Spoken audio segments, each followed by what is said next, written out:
You're listening to That's Basically the 80s. Here are your hosts, Chris and Corey.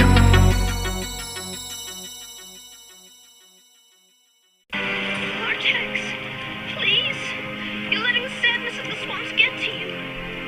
You have to try. You have to care. For me. You're my friend. I love you. Well, we did it. Yep.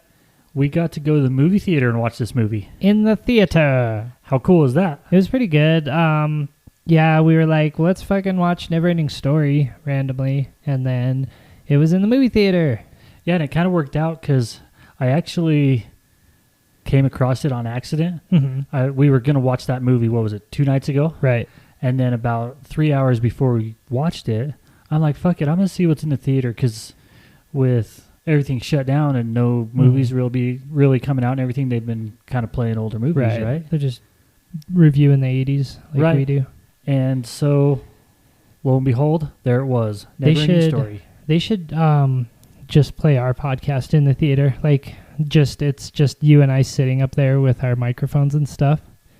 And then we just don't acknowledge the crowd at all.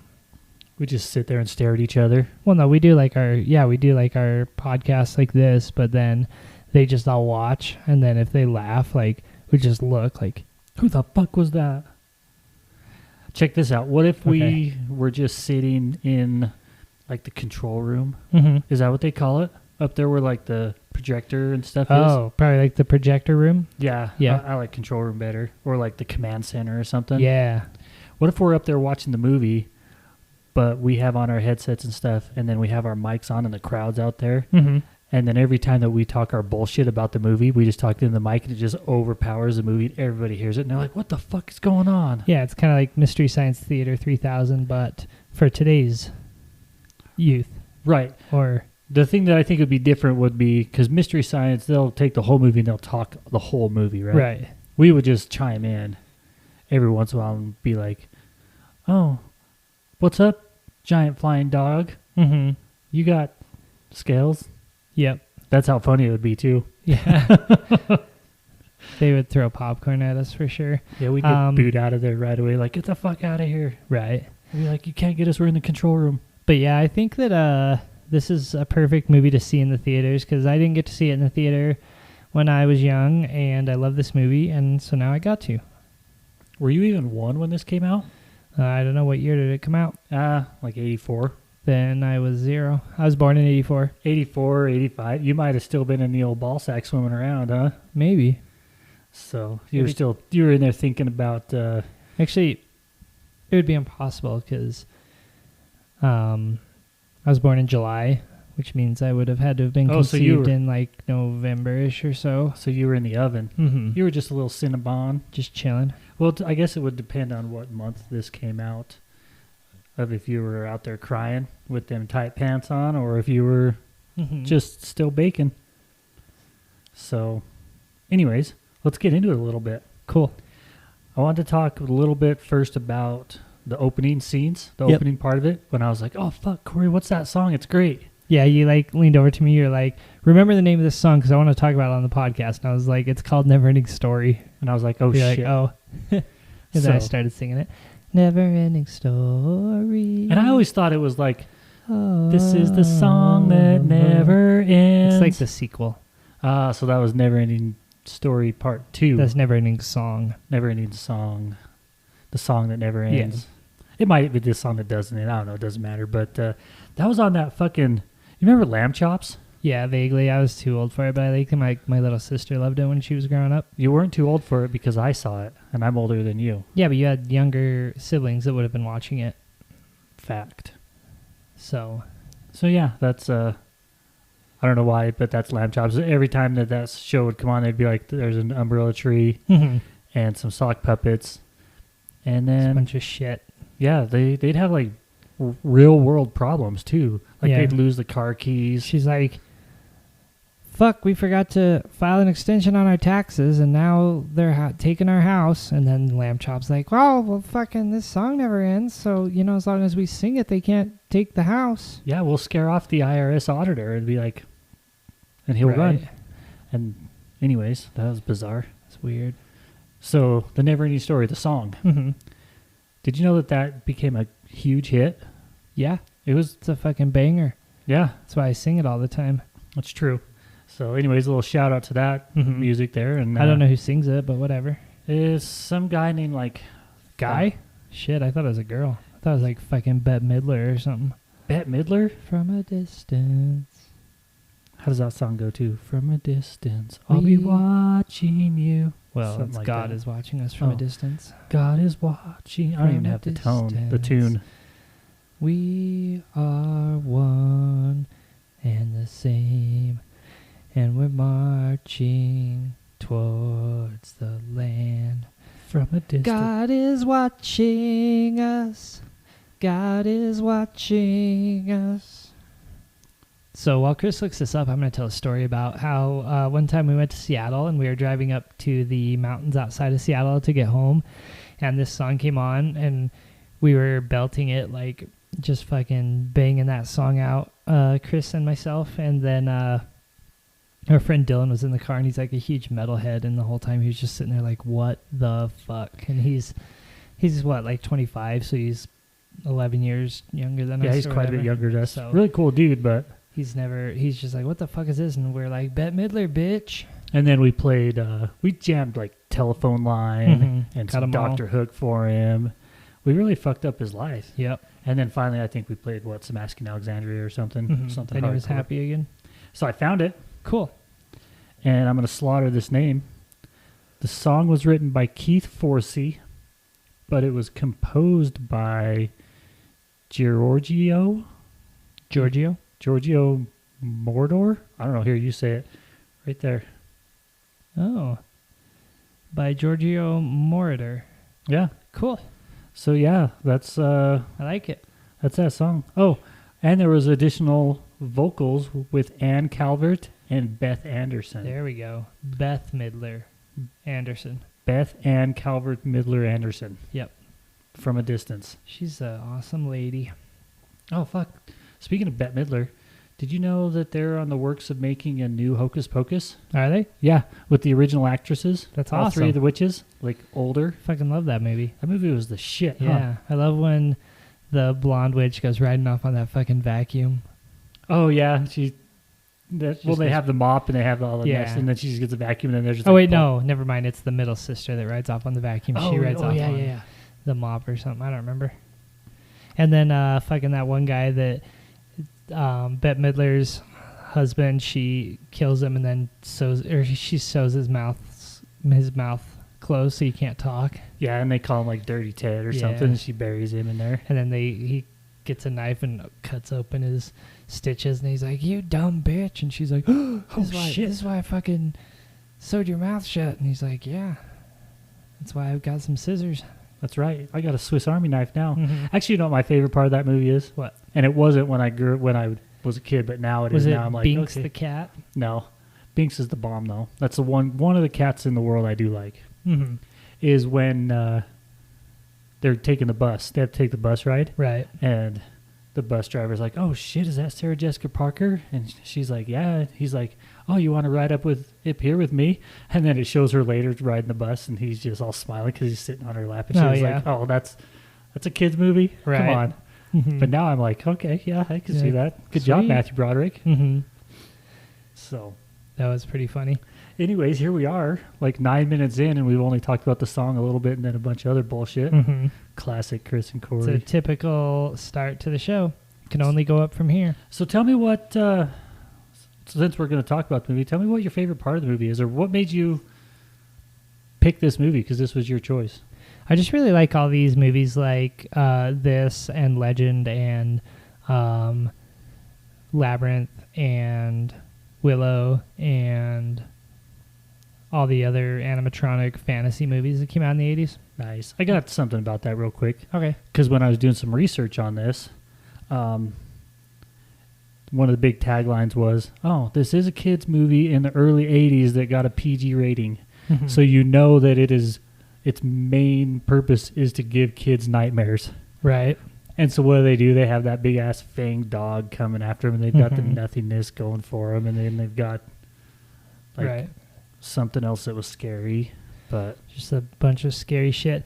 Yeah, and all those movies kind of were like a little bit scary because the puppets and everything back then were just really realistic. Like I love like all the crazy things that we can do with CGI now. Like you can make a terrifying show now, or you can make like a awesome like epic fantasy movie. But like back in the day, those movies really felt like it was like a whole journey. Like when you watch them walking through those giant sets that they made and everything, you know? right, because all of it was like, you could obviously tell when they green screened some stuff and had the screens in the background, but then all of the trees, like you said, and it's just all handmade props. Right. There was a lot of Really work, creative. not Take to a lot of work. play down the computer graphics and stuff now, because that's still a shitload of work, right? Right. But just different kind of work. Mm-hmm. Pretty awesome, really artsy and stuff.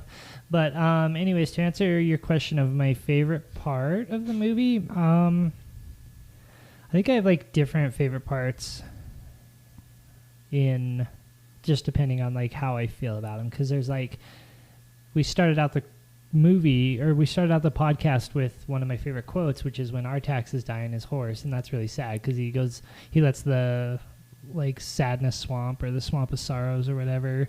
Right. They're only a little bit into the quest too. Right. And then his horse gets in there and he's just like, well, fuck, I'm sad now. And then, you know, he just sinks in and then he's all, you know, sad. Atreyu's just all bummed out about it, which I would be too, because, you know, like that's your best friend horse. Right. It's his companion. Mm-hmm. So that part was pretty sad. And then... That kind of leads me into one of my favorite parts of the movie. What's yours? So at the end, and after all of Fantasia explodes, and he's just riding around on Falcor. Is it Falcor? Yes. The dog, not dog, and it specifically says that he's not a dog. Dragon. He's a luck dragon. Yeah. He's out cruising out there, and they're like, "You think we'll be able to find this castle?" And he's like, "Shit, man, I don't know." Maybe. And then they find it, and the Empress is there, and he goes and talks to her, and he's like, "I failed. I don't know what I was wrong." And she's like, "Yeah, I know. We just need to get this kid out here to do what he's supposed to do." And he's like, "Wait, what? Right. You knew about that?" She's like, "Yeah, I knew about all of it." And he's like, "Listen, bitch, my horse died." I know. He's like, what, you knew? My horse died, and a lot of other shit happened. I fucking got muddy. And I had to go get creeped on by these old people. And, you know, and he Yeah. just had to go through all the shit. And he's like, "You fucking knew? Why'd you just tell me?" Right. And then she's like, "Well, because I'm the Empress, and I do what I want." Right. So It's my job not to tell you. Yeah, and then there's a million just great parts of the movie, but I really like probably my favorite was like the best one-liner in the movie is when he meets like those two old people. Oh, yeah. And the guy's like, "Oh, my name's Beeblethwix or whatever. Have you heard of me?" And then he's like, "No." And he's like, "Oh, you must not travel in scientific circles then." and It's so Atreyu's funny. just like, "I don't even He's know like, what that is." No, but Didn't no. they kind of remind you of the couple from the Princess Bride too? Yeah. The I old think couple so. of Billy Mhm. Crystal and that. Yep. But I don't know. I might have liked these ones better. They do. were way fun. Yeah, I really like this show. But so yeah, man, like movie starts out typical like, you know, nerdy little kid getting bullied, right? Right, and he's already kind of awkward, and then obviously at some point recently his mom has passed away and everything, so his home life and his social life is kind of awkward. Right. And so I could see why he loves diving into books. Yeah, right? just kind of escape reality and everything. What about his dad making the fucking breakfast of champions? Oh man, I want to try that so bad. He just like hits that blender with some orange juice and like 4 eggs. He's like, fucking crack the egg in there, fucking pour some OJ in there, gonna drink this down. I want to try it. Why? Like, what's the benefit? Does the orange juice like just, I don't know. I have no idea, man, but I'm it was something I Maybe saw. we'll try it out. Carrie, I mean- your wife was like, what is that, like a fucking orange Julius? And I was like, well, I've had orange Julius's before, but I don't remember them being like this, but maybe. Maybe. So, You know, I'll drink the egg orange juice. You'll eat the Twinkie Wiener sandwich yeah. dipped in milk. No. Yep. I don't like Twinkies that much. Oh, Or Neither hot do I. dogs. I like hot dogs. I don't like anything dipped in milk like that, though. I like milk. It does a body good. So So yeah, he fucking goes running, jumps in a garbage can, and his bullies. I liked when he got out, and the bullies are like, "Who the fuck said you could get out?" And he's like, "Oh shit, Right. You guys are gone." He's hanging out there, like looking left, looking right, like coast is clear, right? I thought it was really funny how he like jumps in the garbage and then immediately looks out, and he's got like some fucking chow mein on his hair or something. I know it was He either dipped like right chow into mein it. or straw or something all Right. fuzzy. Yeah, it was awesome. That's pretty funny. So yeah, but then he shows up, and then that fucking book salesman is just like Like a typical old timer, right? yeah, he's like, "Oh, you don't know what the fuck a book is? It's a square piece of cardboard with words in it." And he's like, "Bitch, please, I got like 7 books." He's like, I got 187 books, Right. something. And he's like, oh, comic books. He's like, Yeah, he's like, "No, they're not comic books." We were joking because we were the only ones in the theater, so we kept making jokes throughout the whole movie. But when he's talking about how much he loves books, and then the bookstore guy was like, "Well, who are you running from?" And then I was like, "The fucking librarians, man." I remember. I have like $200 in late Right. fees. It's kind of silly. I actually do kind of miss, we talked about this before, but I do kind of miss going to the library, Yeah. checking it out, just skimming through the Dewey Decimal System and Mm-hmm. looking at the books and going and checking out the Encyclopedia Britannicas. And Yeah. You remember those? Remember how like there are infomercials and they're like, "Have you ever wanted to have all of the definitions of every fucking word? Well, buy the encyclopedia. It's 700 books. Yeah. It weighs 2,000 pounds. It'll be shipped to you in a crate. Can you afford 700 easy payments of $5?" Well, yeah, send me them books. Right? And then like 2 months later, they're outdated. Yeah, and it's like A through B and like B through D. Because then you do like Q through L. You're like, what the fuck words are in there? What is there, like 7 of them? Quintuplet, quintessential, quiet, Quadratic formula. labia. That's in Q. That's an L. Well, didn't I say Q and L? I thought you said Q through L. Maybe. Maybe Yeah, it was Q like through Q and L. L. That's like why I said L word. But I just remember like, because like some of the books were like fat, and then like some of them were just like skinny. Like there ain't no fucking words in there. Like You know X what? through Z, that book was like 10 pages long. Yeah. And it was zebras, X-rays. Xylophone. I was going to say xylophone. Yeah. That's like the go-to word. Yeah, And if then you ever we'll- fuck someone up on Scrabble with a xylophone, they better just quit. Yeah. Because the only way to come out of that is like yo-yo. Mm-hmm. That's the double Y. It is. But Y's aren't very expensive. No. Z's and Q's and X's. Yep. So if you could go with like quintuplet, Get like xylophone on a triple word with the X. boom.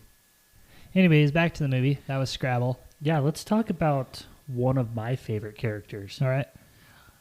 the Stone Eater. Yeah, he is a badass. He was cool as fuck. He just like, that's how they start off in Fantasia, right? Yeah. He's just like rolling on this big wheel. Right, and then all of his friends, well, soon-to-be friends, are just like, "Oh, fuck, we gotta run." They're just freaking out because he's just crushing, Mhm. going through there, boom, boom, boom. And then all of a sudden he's a nice guy. Yeah, he's a totally nice guy. Like, everybody was nice except for the fucking dog. Yeah, the one dog was kind of a jerk. And I don't know, the turtle, she wasn't very cool. She just didn't really give a shit about anything. She was just We don't eternally- even care if we care or not. And he's like, who's we? Well, I'm the only one around, so we talk to myself. We had to improvise. But yeah, the Stone Eater. I just love it how he's like, oh man, can I hang out? Mhm. And Yeah, then- he like shows up and he's like, "Oh, I've been fucking driving forever. This is a perfect place. Can I camp with you guys?" Yeah, and he's just and then he immediately is just like, "Let me tell you some tales." Like, if I was like a traveler, I'd like introduce myself and kind of hang out and like get a feel for the camp before I started like telling my stories. Oh yeah, he was super friendly. He just like picks He up just didn't give a the shit. limestone and was like, oh, this is great He's stuff, like, guys. "This is a great year." He knocks out the turtle or the snail and Mhm. that one goblin looking guy's jumping around freaking out like, is he crazy? Right. And I love it because they have the whole conversation about the nothingness. Mhm. And he's like, I've been riding all day. I'm tired. And they're just sitting there making camp. And then they're all like, that's happening to us. And they're like, well, why are we on the road? Yeah, And so then why they don't we just stop? immediately take off. Yeah, that is pretty good.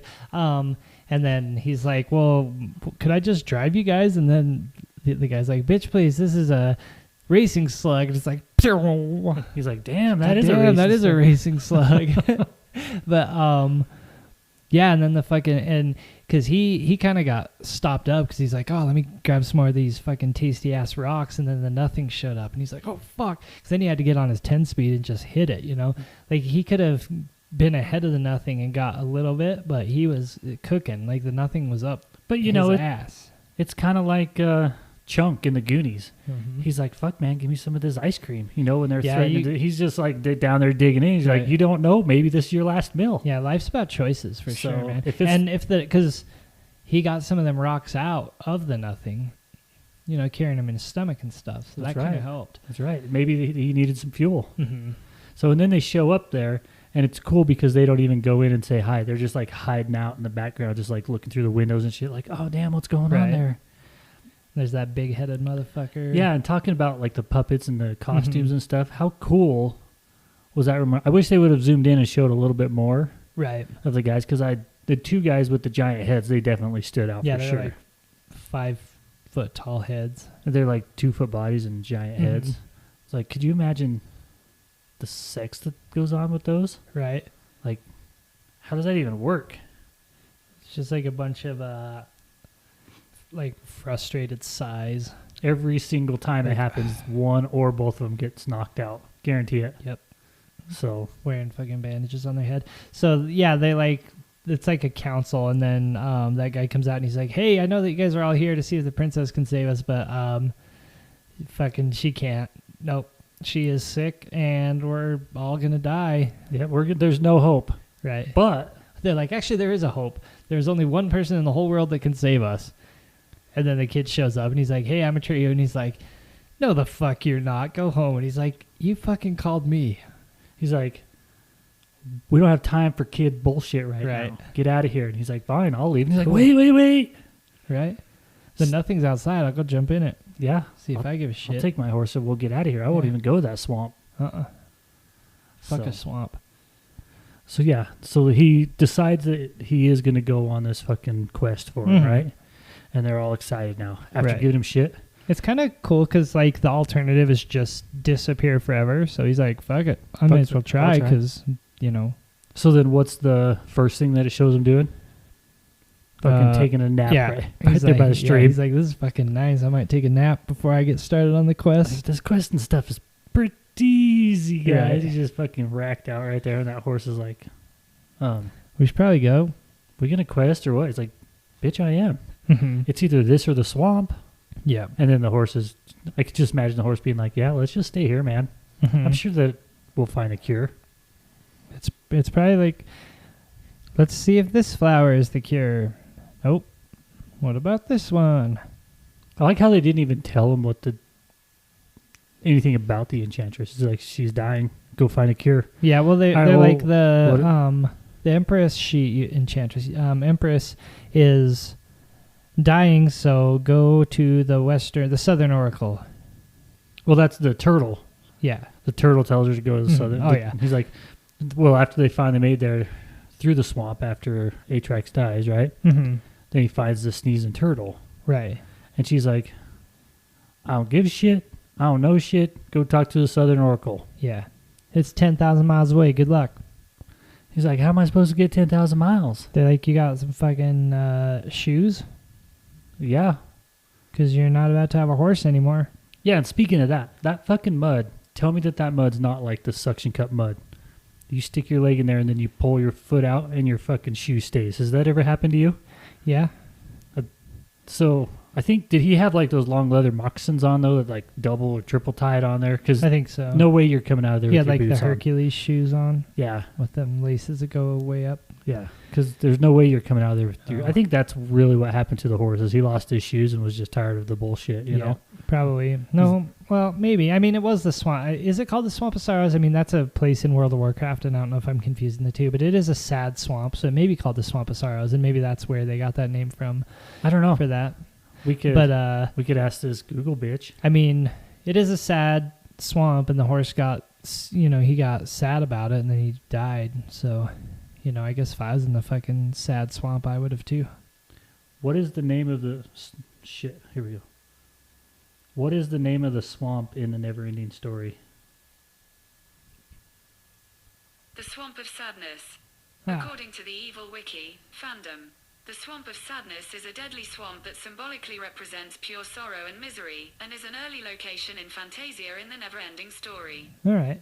So it's the Swamp of Sadness, and it represents sorrow. So then the Swamp of Sorrows in World of Warcraft is probably derived from that. Probably. Nice little shout out. Hell yeah. Maybe. But yeah, so then the horse is like, fuck this, I'm out. Right, and then actually a little movie fact about that. One of the big main things about it was, I guess it's really hard to try and train a horse on To drown in mud. Yeah, it's like not a thing that you can do. You can't train. I guess you just throw them in the mud and let them sink and be Right. like, okay, what happened? They like tried to get Mr. Ed for the part, and he's just like, fuck that. He's like, I ain't talking. You can have a talking turtle, but Yeah. not a talking horse. Yeah, I ain't doing that shit at all. Did you know one fact about Mr. Ed? What? He was a horse of a horse, of course. Oh, yeah. Something like that. I did know that. A little bit of it. Fucking Mr. Ed. I miss that guy too. I know, that fucking talking guy. Yeah. What a bizarre concept for a TV show. Even back in like the Right. whenever that came out, like 50s or whatever. Like the producer, like his boss is just like, it's Friday, what's the TV show? And he's like, fuck, it's a talking horse movie. Yep. show. There's a guy. What's his name? Mr. Ed. Love it. And When do we start? tomorrow, Okay. What's the main premise? he just fucking talks in his horse kennel. All right. I think we've got a hit. And you know what? It was a hit. We're talking about it in 2020 on our podcast for Yeah. some weird reason. Yep. So That's Mr. Ed. probably because my wife told us that we need to stay on task. We took a break. And you know what funny thing is? What? She fell asleep in the movie, so she doesn't even know if we're staying on task. Yeah, All this is this actually could, part of the movie. You Yeah. don't know. yeah, be like, yeah, it happened when you were sleeping. Mm-hmm. Yep. So yeah, and then Atrax dies, and then or Artax dies, sorry, and then he's just like, well, fuck, I guess I'll walk through the swamp of sadness forever, and then he starts to get sad, and he starts going down, and then the wolf is showing up, and he's just like cooking, he's like, I'm gonna eat this motherfucker. He's cruising, and then all of a sudden Falcor comes in, and he's like, oh, wouldn't this be lucky, and just swoops him up right as the dog comes. It just misses him by that much. Just barely. And the best part is that the Swamp of Sorrows got the dog too, because the dog missed him. He's like, fuck, I'm just going to go sit in a cave for the rest of the fucking movie now. Yeah. He didn't even try again. He just lost him. And then he's like, well, I give up.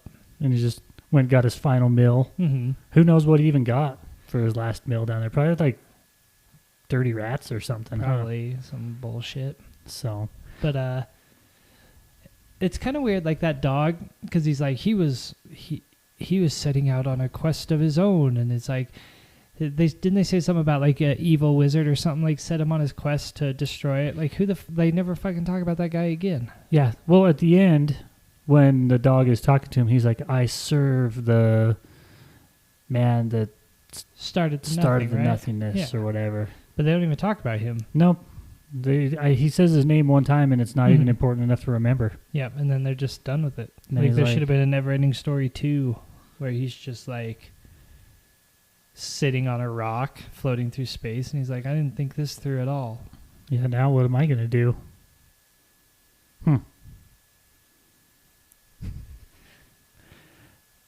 So, moving on a little bit, Mm-hmm. let's take a quick break from this, and I'm going to throw a movie at you, and we'll keep it short, but we'll keep it fun, Okay. because this one, there's a lot of movie you could talk about. Mm-hmm. But this one does have everything in it. It's got like brotherly love. It's got action. It's Mhm. got comedy. It's got drugs in it. It's got a little bit of fighting. It's not even a 90s movie. I'm going to pull out something crazy. Oh, shit. I think it's 2000s. 2000 maybe. And it might be one of the best movies ever made. Okay. Bad Boys 2. Yeah, that's our favorite movie in the whole world, I think. We quote it all the time. That's because we are bad boys for life. Right. We ride together, Some places. die together, I'm probably. I mean, if I had a chance to save myself, like if you were in the Swamp of Sorrows and I was out, I would be like, come on. I'd be like on the shore, like, come on, buddy. You'd be pulling on that Yeah. noose, that You're fucking my leash you have friend. around my neck. Yeah. And you're like, Pulling on the ball gag fucking, that I got in your mouth. But yeah, those movies are great. All three of them. Bad Boys 1, Bad Boys 2, and Bad Boys 3. that's right. Oh, shit, I forgot that new one just came out. Mhm. It was like, what, January sometime? Yeah, it was before COVID hit. Before the Rona got us. Mm-hmm. But yeah, I think that those movies are just the perfect amount of like cheesy, like cop movie with like unnecessary explosions and everything, and then like witty humor and everything, you know. Yeah, for sure. And then you've always said that that you're like Martin Lawrence's character, and I'm like Will Smith, and like we've even talked about it in this podcast a couple different times about different things where you're like, oh, and you're like Will Smith doing this, and I'm over here doing this and stuff, you know. So Right, I'm doing all the real work, and you're over there just fucking Mhm. punching people. And I did a lot of shooting. I mean, I did some shooting. Right. So, Yeah. So yeah, I think it's like the movie that has got the most one-liners in it that I constantly quote, and I think that it just represents kind of growing up and being friends, you know, like with you and everything, and we just watched that movie a lot and quoted it a lot and everything. So that's probably just why I like it so much, because it's kind of like spans our entire friendship for a lot of it, you know? I think one of the coolest memories that I have is that time we went down to Utah for a card tournament or something. We ended up in a bar, Mm-hmm. and Oh, yeah. we were hanging out at the bar, and then the TV behind it was on. It was actually in Laramie, Wyoming. Oh, it was in Laramie, because that's where we Yeah. had the Moscow Mules, huh? Uh-huh. And then we fucking stole somebody's pizza. Yep. We straight up just like stole 3/4 of their pizza. And just then we sat got them there. to change the channel because they were watching the basketball game, or they were watching the football game, and then there was like someone's pizza there, and we were like, hey, will you turn this volume up because Bad Boys 2 was on? And then they're like, sure, and they turned the volume up for us, and then didn't we have like, we started like sharing the pizza with people? Yeah. We're like, hey, do you want some pizza? We're like giving it away to people. Yeah, I'm It pretty wasn't sure our we ended pizza. up fucking... We were like watching it with like a group of like 20 people or something by the end of it. Yeah, it was just, I don't know, we always end up at like making friends. Right, just random. Just random times. Then we had birthday cake with that, what was it, like Junior or Tiny or something? yeah, like Like that 8 foot 7 tall foot dude. tall Yeah. dude. His And we're just like, name was Tiny or whatever. oh, we're going to go have birthday cake with him. Yeah. But yeah, that's probably one of my fondest memories of Mhm. Bad Boys 2. And I really love 2 lines out of it. I love 2 lines also. One is when he's like, that's a nice fish. Big fucking eyes. But it's a nice fish. And then the other one that you like is when he's like, you can see the game from the parking lot with them thick ass glasses. Oh, shit, I do love that one too. And then I love the other one. It's like, oh, those are special breeder rats. Yeah, big motherfucker. It's so funny. I love it. Just It's pretty funny. most of the one-liners actually come from Martin Lawrence. Mhm. You know, so Yep. He is the comedic relief of that movie. and then the stress of the captain always yeah, every I time. love him. So, I'm sad that he died in the new one. oh yeah, for sure. Spoiler alert. So if you haven't seen the new one, Hmm. don't watch it. That's totally the 90s and 2000s. Thanks. So here we are Mm-hmm. talking on our podcast, but do you remember how crazy life was in the 80s? Yeah. Do you remember merry-go-rounds? Fuck yeah, I do. Like, did you ever get hurt on a merry-go-round? No, because I was afraid of them when I was little. I fucked up my foot on one. Really? Yeah. We were riding that merry-go-round, going around. and this merry-go-round had a big ass hole. Not an asshole, but a big hole Yep. in the middle of it. Really? And you know what they did? Nothing. And they didn't So- care because it was the 80s. When this might have been early 90s when I was in it, but it doesn't Right. matter. We were fucking spinning that thing, Mm-hmm. and that hole was there, so you know what I did? Fell in it. Put my foot in it. I'm like, oh, I'm going to drag my foot here. And then you know what happened? You got stuck. Foot stuck under merry-go-round. Jesus. You know what happens then? Your foot would get ripped off. Yeah, it didn't get ripped off, but it was bad. Yeah, I could imagine. So I think there's only one way to talk about doing this, and you know what that is? Probably by telling a story on a podcast. That's right. And how do you do that? You go to anchor.fm or download the free app to get started. So if you ever fucked up your foot, get on Anchor. This is the worst one we've ever done. All right, man, let's get back into this. Okay. I wanted to talk a little bit about kind of the making of the movie and the author, because it's based on a book. Right. And the author, his name is... Wolfgang Puck. No, Michael Ende. Oh. The director, his name was Wolfgang Peterson. Oh, there it is. And he also, I guess, directed the German movie Das Boot. Oh, yeah, The Boot. Yeah, and before NeverEnding Story came out, that movie, Das Boot, was the most expensive German movie ever made. Nice. Then NeverEnding Story came along, and it beat that record. Then Luck Dragon flew out of the sky and fucked it up. He's like, "You're so lucky," and I guess it cost him like $27 million or something to make it, and then they ended up making over $100 million or something in the box office. So, damn. and then now it's Wouldn't that be lucky? That's right. I guess the author, I don't know if you knew this or not, actually helped write the screenplay and everything. So they had the author of the book involved in writing the screenplay. Right. And then when it was all said and done, the movie was made and everything, he absolutely hated it. Really? He said, "This movie is fucking revolting. Don't even put my name in the credits." That's how much he hated it. Wow. Yeah. If you can believe that. Wonder why. I thought it was great. I think what he said, from what I read, was the director and stuff just didn't understand what the essence of the movie was supposed to be or something like that. Mm-hmm. And then it brings me to one of the other parts that you and I had extensive conversations about in the movie theater. Like we were, imagine us as 12-year-old kids, right, in the body of almost 40-year-olds, right? So he says, "I'm not going to be part of this because I'm super embarrassed about the strippers in Fantasia."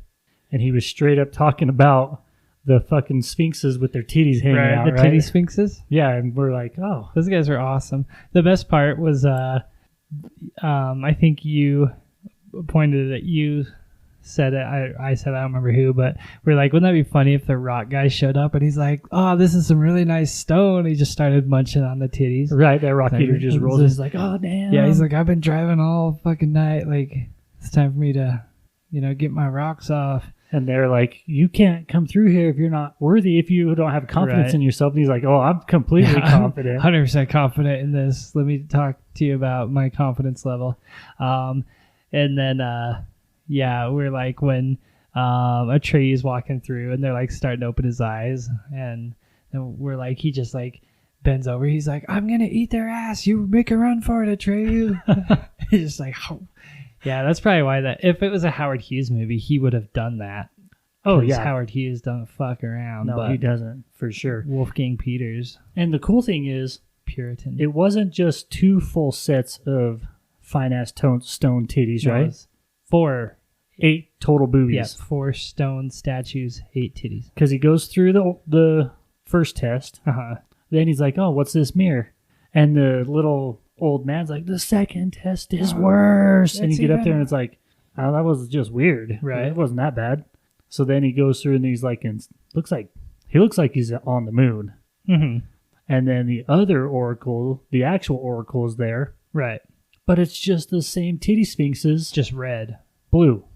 Yeah, they were like a glittery blue. Glittery blue. And she's like, starts all crumbling. She's like, "I don't know how long I can hold out." And he's like, keep him up for about a minute and a half longer. And then to come to find out, he gets all pissed off again. He's like, "Seriously? Right. She needs a name." Right. Well, just whatever name she wants. I don't give a shit. And he's like, "Fine ass titty sphinx lost her boobs for this? Come on. Name her Patricia or something. I don't give a fuck." Yeah. Yeah, so that was kind of depressing, But like Atreyu's just getting beat down the whole time. And first he's thinking, "Oh, this ain't bad. I can make it through these statues. No problem. No problem." But then his horse dies, right? And then the fucking luck dragon picks him up. Yep. And then later he's just like, "Oh, I'm going to jump off of this luck dragon," right? Right. And so then he falls and he's in the ocean or on the beach. And then Falcor's just flying around looking for him. It's like, "Falcor, you remember where he fell? Just go straight down. Go straight down there. That's probably where he is." Right. So then Atreyu's just got the shit, He loses the Orin. Mm-hmm. That's what it's called, right? The Orin? Mm-hmm, I think so. Oh, cool little fact about that. it's rumored that Steven Spielberg actually owns the original prop, the Orin. Really? Yeah, That's cool. that greedy bastard. I want it. So do I. Let's sneak into his house. And it's actually unknown from what I could find. And this might all be bullshit, because most of the stuff I say is. But the actual book that they were reading from, they don't really know if it's still around or not. Like, it went missing, apparently. Really? Yeah. Dang. But I mean, he never brought it back in the movie. He's just like, I'll bring your book back, and then just never does. then he's just like riding the luck dragon around town. But yeah, so speaking of Atreus, so he gets shit on, right? Right. Then he's just wandering through these ruins, and then he comes across the Stone Eater. And apparently he's all sad too. So everybody's just sad. And Yeah. Atreus like, yeah, you got it pretty bad too. So do I. Yeah, that's my other favorite sad part of the movie, because he's a big old like strong stone guy, and then he's like looking at his hands, and he's like, they look like strong hands, but when the nothing came, I tried to protect my friends, and I held them in my hands, and the nothing took them away. And so he's just like completely like devastated with himself, because he's like, I was their protector, and I'm this big strong guy, and my hands are strong. I always thought they were strong, and it was just nothing. He's just sitting there all like just done with it. Right. And so Really then he's just sad. like, well, I'm just going to let the nothing take me. And It's like a huge metaphor for life. You just like, everybody's like going on this rat race and trying to, you know, get everything done and protect their loved ones and everything, and the nothingness is just always creeping up on you. You like take 10 minutes and hop off your bike to eat some rocks, and the nothingness shows up, you know? Right. Just shits on you, you know? Yeah. Then you got to go again. You just got to keep going. Just keep going. Keep going, or just sit there and... Let it consume you. Right. Then the epic battle comes up. Between Atreyu and the dog, Yeah. beastie dog. Yeah. He's just like going through the ruins, and he's like, oh shit, look at that painting. That's my fucking horse. And he's Right. like, oh shit, that's a turtle. Oh, that's me. It's me in the mud getting sneezed on. Mm-hmm. And then he's like, what the heck is all this? Right? Yeah, he's like, there's a painting of a scary dog. Oh, fuck, there he is. And then that dog's like, well, you know, he's got a sad story too, like you said, because he Yep. just got all sad, just Yeah, fucked off and sat there. he was in the Swamp of Sorrows and missed Atreyu by an inch, and so he gave up. And he's like, I'm just sitting here being sad. Yep. I'm going to probably kill you because I lost somebody I was looking for. His name's Atreyu. And you would think, like, because he's been sitting in the ruins with his exact picture on the wall for this whole time, you'd think if the guy that came in the picture of the wall came in, you'd be like, oh, there he fucking is. What if those green eyes just fucked up his vision a little bit? He couldn't really see 2D paintings that well. Could be. I don't know.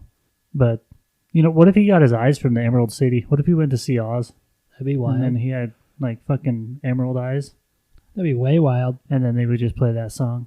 Turn around, bright. And constantly he just has to turn around. Like his whole life is just that song on repeat. He's just turning around in circles. And maybe that's why dogs chase their tails. I don't know. It's a wild story. But yeah, so he's like, well, I guess I'm going to kill you. And then he's like, oh, you better come prepared because I'm Atreyu and I'm a great warrior. And then he like dives out and he just fucking stabs him in the heart. It's over. He just picks up this sharp rock and he's just like, you're done. Told you I was great. Mm-hmm. And that fucking dog demon's like, God damn, you weren't lying. you weren't lying, but I guess I'm dead. You're a murderer now. It's like, it's kind of crazy. It's you know, a full like what, hour and a half, 2 hours, whatever amount of time the movie is. And like the only action is literally like the dog jumps out and he gets stabbed. The dog jumps and misses Atreyu. And then like the titty sphinxes shoot some laser beams. Right. I think the most exciting or the most action-packed part was the very beginning when he's fucking rolling on that big bike, crushing trees and shit. Right. And then the bat was kind of, but even the bat got a little bit bored because it fell asleep while I was flying, you know? Yeah. He's like, damn, where's the action? Like, I don't know, we're going to see the Empress and maybe she's got some action. Mm-hmm. But yeah. Not a lot happened, but a lot happened for a couple people.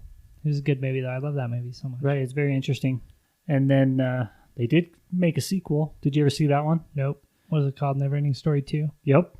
No, I've never And seen I think it had, I think Jonathan Brandis. Is he the Sequest motherfucker? I have no idea. The one that went down on the bottom of the ocean? Maybe. Yeah, I think it had him in it. And he is Bastian. And I think he actually goes into, well, I don't think I know. He actually goes into Fantasia. Mm-hmm. And then it's his dad on the outside actually reading the book and reading the story of his son going through. And so that's kind of how the end, that's Yeah. kind of how him and his son reconnect. You know, because Right, because his dad's like, you got to stop fucking reading books. Your mom died and I need someone to mow the lawn. yeah, you got to keep your feet on the ground. Yeah. And then he's like, I got to keep my feet on the ground. I can't read this book. Mm-hmm. So, anyways, what do you think about that? What do you think about that luck dragon? Falcor, he's awesome. Yeah, I love, so he like shows up, saves Atreyu, and then takes him, 13 miles less than 10,000 miles to get to the Oracle. And he's like, oh, that's why you need a luck dragon on your side. And he's like, that is pretty lucky. yeah. And then, like after the nothingness comes, it takes like nearly everything away. He's like, I wonder if the Emerald City not the Emerald City. I wonder if the, The Vagina Tower. yeah, I wonder if the tower is still alive. And then like one meteor moves over, and then it's right there. And he's like, oh, that was lucky. that was pretty damn lucky. See, Right. Wouldn't it be funny if he's just like the walking, and then he's just like, oh, I found a penny. Wasn't that lucky? And then a tree is just annoyed, and he's like, yeah, that was lucky too. Okay. not everything you do is lucky because you're called a luck He's like- dragon. He's like, oh, 8 pairs of titties. Isn't that lucky? Atreus like, stop, man. Look, we're literally floating around in an asteroid field. Right. Is that lucky? Is it lucky we just didn't get wiped out by that one? Because at this point, that might be the lucky thing, you know? Right. He's like, scratch behind my ear. And then he's like, you'll get really lucky if you scratch lower. Anyways, I want to step outside the movie for a second and shout out a 5-star review that we got on our podcast. Oh, damn. Hit me up with that. Yeah, it's from another podcast that I've been really enjoying lately. They're called Shocked and Applaud podcast, and they go really deep on the different movies they watch. They're often like 2 to 3 parters, so So they They really go break way that deep. shit down. like scene by scene, big analysis. It's really fun podcast to listen to. So I would recommend everyone check them out. And where can you find them at? iTunes, really anywhere, I think, Okay. that you would find podcasts. They're on Spotify and everything. But they said that they've heard a few episodes before, but they really got hooked on our show from our Batman episode. They said that the banter between the hosts is superb, and it's just outright fun to see where the conversations end up going. We recommend this show to our friends. So thank you very much for the kind words, and we are happy that you have enjoyed our random ramblings. Yeah, for sure. Thank you very much. So yeah, if anybody wants to give us a review, we will always shout them out on the show and read them, good or bad. So if you want to tell us how fucking dumb we are, we will definitely read that out also. And we just want to remind you again that we do have our Patreon, Mm-hmm. and we do have Anchor support also. Yep. And we do have an Instagram page. We do prefer Gold comments. doubloons. Yeah. Oh, gold balloons, yes. And DMs, ask us some questions. We're going to start shouting some people out and answering questions on there. Mm-hmm. And all of the information will be in the link Yep. in to the this show notes, episode for sure. on Anchor. So thank you. And I really want to take a second to talk about our Patreon. I think that it's been really fun just doing additional stuff every single week. I think we've got 8 exclusive, smaller episodes over there of things that we've done. And the Patreon so far, I've really enjoyed what we've been putting out. It's, a break from the show. We just talk about random things. We just did an ASMR video that's kind of fun. So if anybody wants to check that out, I hope that it's worth the value and that we provide some additional comedy for everybody. But yeah. Stay classy, San Diego. Right. So yeah, let's jump into the movie and wrap this thing up. So the ending of the movie, Mm-hmm. when the Empress she's there with Bastion, right? Right. And they've got the little piece of sand in there. Mm-hmm. What I'm thinking is that's supposed to be like the start of an idea, right? Right. It's like, because Fantasia is like our imagination and Mhm. fantasy of human beings and everything. And so it's like that little grain of sand that just sparks an idea, and then from there you can create an entire fantasy world, right? Yeah.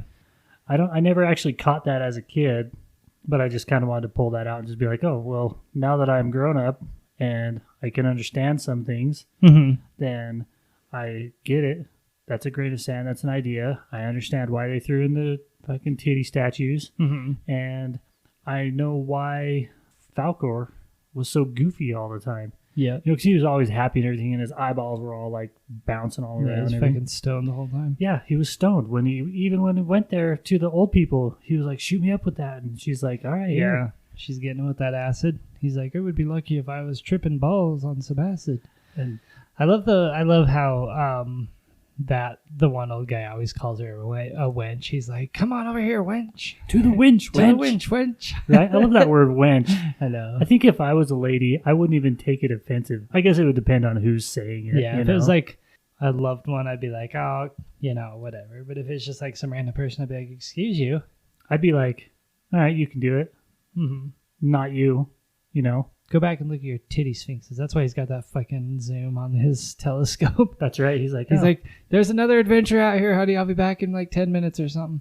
And she's like, "Don't fall out of the basket." Right. He's like, I can't come out of that basket when there's no blood in my brain. Mm-hmm. All right, so here's a question that I wanted to ask that has been on my mind. So Bastion walks into the bookstore, right? And that fucking librarian dude is sitting there reading the book, and he's all into it and everything. He's like, oh, fuck, shit's getting hairy, And then, like, at what point in the book is he into it? Because he's like, this book isn't for, you think it's cool to go be fucking Captain Nimoy or, whatever. But this is the real shit. You're going to get fucking sucked into this one. And so, like, what point of the movie was he in? Because what point of the book? Because if he was at the end of the book, then he would know that specifically a child has to name her or it disappears. So wouldn't you be like, here, fucking take this book and read it really fast? What if the book is different for everybody that reads it?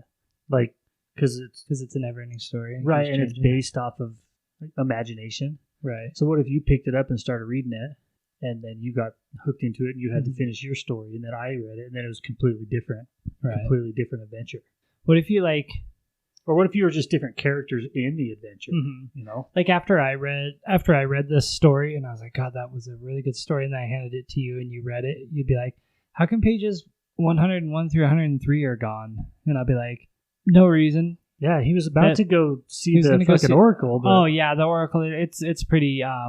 It's a dry part of the story. He sees the oracle. He tells her, to go do something else, and then like she's in my pocket, and she's like, no, he fucking didn't. I was like, what was that? No, that's nothing.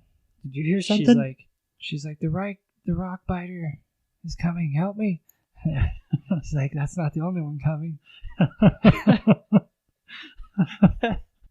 Yeah, so I don't know where, like, if it wasn't that way, like, where is he at in there? Because it looks like he was kind of like halfway through, right? Mm-hmm. So maybe he's at he the was sweating point. it out for sure. Maybe he's at the point where fucking the horse is dying. And he's like, no fucking way, man. Yeah, he's like, you don't want to read this. A-Trax just died, or R-Trax just died. Yeah, and then he's like, oh, phew, I was saved by the telephone. Mm-hmm. And then he goes up and runs off, and fucking Bastion steals the book, and he's like, God damn, that kid's in for a Mhm. fucking adventure. Yeah, good luck being stuck in Oh, Fantasia. speaking of that, let's talk about hanging out in that fucking creepy ass attic. Right? Like, that's a school attic, right? Is that Mhm. what I never got into an attic at the school? That must be what they all look But like. is that what it is? I mean, because he came busting in there, like he knew, like they had the keys to it right there, Right. and he's like, "I'm going to the attic," Mm-hmm. and it's all dust, and then they've got Skeleton. skeletons and skulls and stuffed wolves and Mm-hmm. I don't know, like bats in the belfries and stuff. I don't know, but do you think as a kid, I don't know, he was probably what, 10, 12 maybe? Somewhere around there. Do you think you'd be able to hang out up there all day in the attic by yourself? With just a book? Not in today's days, because things are different. But if I had a book like back then, I probably Yeah, back, could've. let's say the 90s when you were in school. Yeah, I probably could have just hung out and read a book. What about when the windstorm and everything busts the windows open and then the wolf falls down on you and you're like, oh shit, what's up? That was pretty spooky. It's I like- don't know. I've been alive for 36 years and a couple months, and I've never seen like a shutters blow open from a storm before in my whole life. It's true. That happens all the time in the movies, and I've never seen it happen in my whole life. Maybe it's because we live in a area where there's not a lot of shutters. Except for we live in one of the windiest fuckers in the world. Right, but we don't need shutters because originally shutters were there to like protect from hurricanes and Oh, is that what they're for? Yeah, to stop. Because, I mean, we have bad windstorms, but have you ever had a windstorm so bad that it broke open your window? No.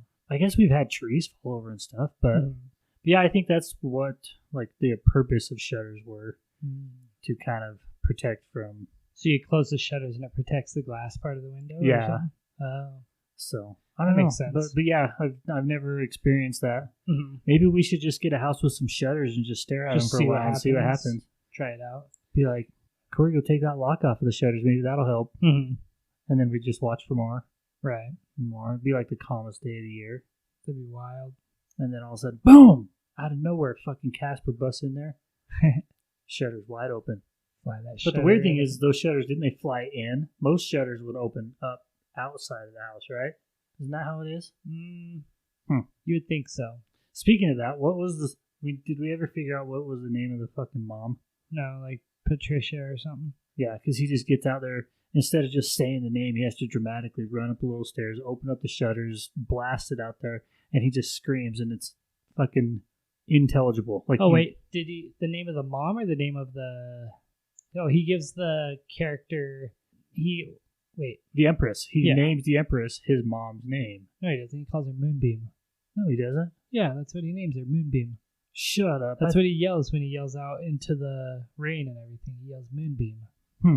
I guess I never knew that, because earlier in the movie he's like, well, they asked me to name her because I'd give her my mom's name because it's beautiful. Right. Maybe Was that's it- his mom's name. Was his mom named Moonbeam? Could have been.